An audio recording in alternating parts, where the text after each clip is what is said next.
জীবনদীতে যাত্রীবাহী বাসের সঙ্গে আপেল বোঝাই পিকআপ গাড়ির মুখোমুখি সংঘর্ষ, অল্পের জন্য প্রাণে বাঁচলেন চালক। কান্দি বাউনপুর সুলতানপুর রাজ্য সড়কে শুক্রবার দুপুরে কান্দির জীবন্তী লক্ষ্মীনারায়ণপুর গ্রামে ভয়াবহ পথ দুর্ঘটনা।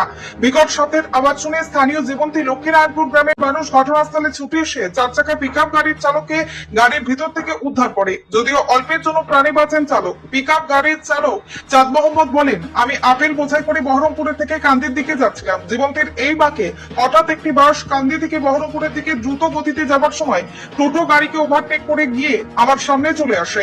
সেই সময় আমি হঠাৎ ব্রেক মারলে নিয়ন্ত্রণ হারিয়ে সামনাসামনি ধাক্কা লাগে। ঘটনার তীব্রতার শব্দ মুহূর্তের মধ্যেই চাঞ্চল্য ছড়িয়ে আতঙ্ক ছড়িয়ে পড়ে এলাকায়। তবে সৌভাগ্যের বিষয়, বরাত জেরে প্রাণী রক্ষা পান উভয় গাড়ির চালক। স্থানীয়রা দ্রুত ছুটে এসে পিকআপের গাড়ির চালক সহ বাসে থাকা আহতদের উদ্ধার করে হাসপাতালে পাঠানোর ব্যবস্থা করেন। দুর্ঘটনার খবর পেয়ে কান্দি থানায় পুলিশ ঘটনাস্থলে এসে যান চলাচল স্বাভাবিক করেন এবং গাড়ি দুটি আটক করেন। স্থানীয় জীবন্তী লক্ষ্মীনারায়ণপুর গ্রামের মানুষের দাবি, জীবন্তী থেকে কলাবাগান পর্যন্ত কোনো ট্রাফিক নিয়ন্ত্রণ নেই। রাস্তার উপরে স্পিড ব্রেকার না থাকায় রাজ্য সড়কের উপর দিবারাত্রি দ্রুত গতিতে যানবাহন চলাচল করে, যার ফলে মাঝে মধ্যেই দুর্ঘটনা ঘটেই চলেছে। অবিলম্বে রাস্তার উপরে স্পিড ব্রেকার অথবা বাম্পার দেওয়ার আবেদন জানান। বাসে হয়েছে, বাসে আছে, বাসে বাস ওভারটেক করছিল।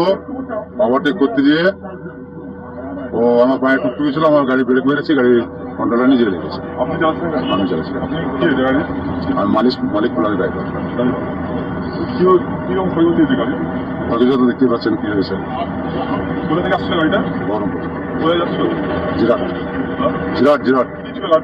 আপেল মোটামুটি ওই 12টা 20 দিকে হয়েছে, 12টা 10-20 দিকে। আমি তো এখানে দাঁড়িয়েছিলাম। হ্যাঁ, তো দেখলাম যে কান্দি থেকে মানে যে কান্দি থেকে জীবন্তী বহরমপুরের দিকে বাসটা যাচ্ছিল, আর উল্টো দিক থেকে আসছিল বোলেরো পিকআপটা। যাই হোক, ওরা নিয়ন্ত্রণ হারিয়ে কোনোভাবে মুখোমুখি একদম সংঘর্ষ, আর আমরা সামনেই দাঁড়িয়ে আছি। ড্রাইভার তো একদম কোনো মতে বেঁচে গেছে, স্টার একদম চেপে গেছিল। তারপরে যাই হোক,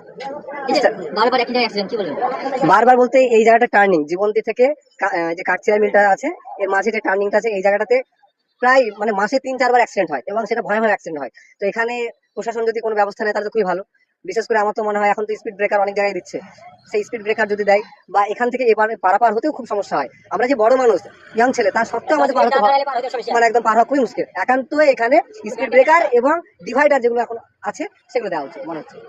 এই টার্নিংটায় বারবারই অ্যাক্সিডেন্ট হয়। কোনো বলা হয়েছে আসলে কোনো স্টেপ নেওয়া হয় না, বা ব্যারিকেড বা স্পিড ব্রেকার কিছুই নেই এখানটায়।